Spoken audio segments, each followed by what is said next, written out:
కృష్ణ. అందరికీ నమస్కారం.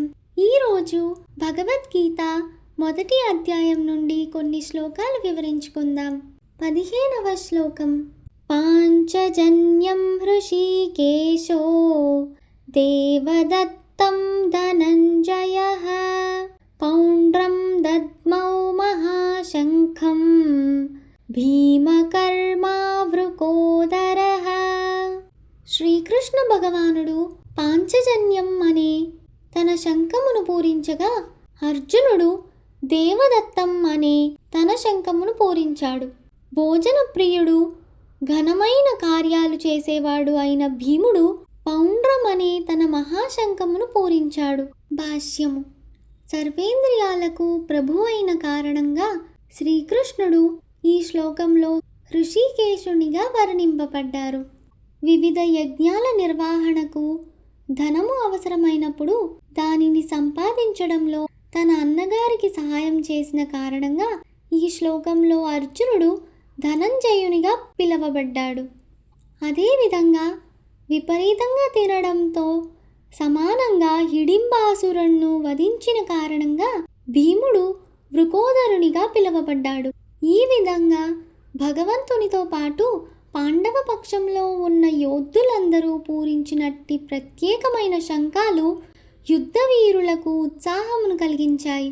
16వ శ్లోకం నుండి 18వ శ్లోకం వరకు. అనంత విజయం రాజా కుంతీపుత్రో యుధిష్ఠిరః నకులః సహదేవశ్చ సుఘోషమణిపుష్పకౌ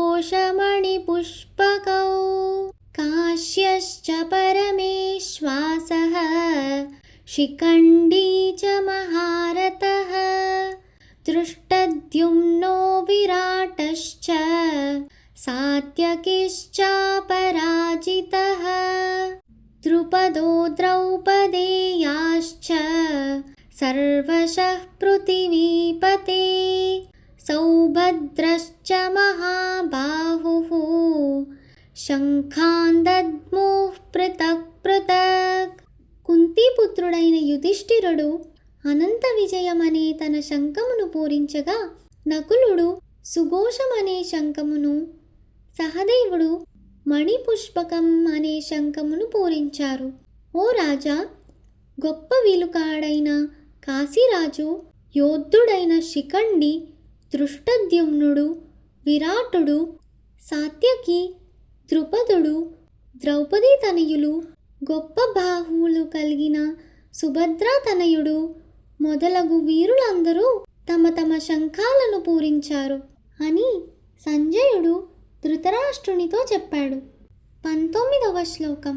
సఘోషోధార్తరాష్ట్రాణాం హృదయాని వ్యధారయత్ నభశ్చ పృథివీం చైవ తుములోభ్యనునాదయన్.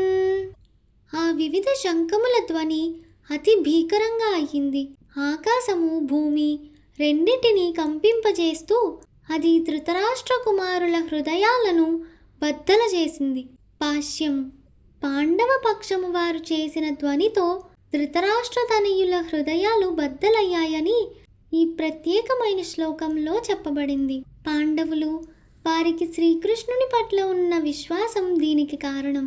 ఇంతటితో ఈ శ్లోకం ముగిసింది. ధన్యవాదములు. హరే కృష్ణ.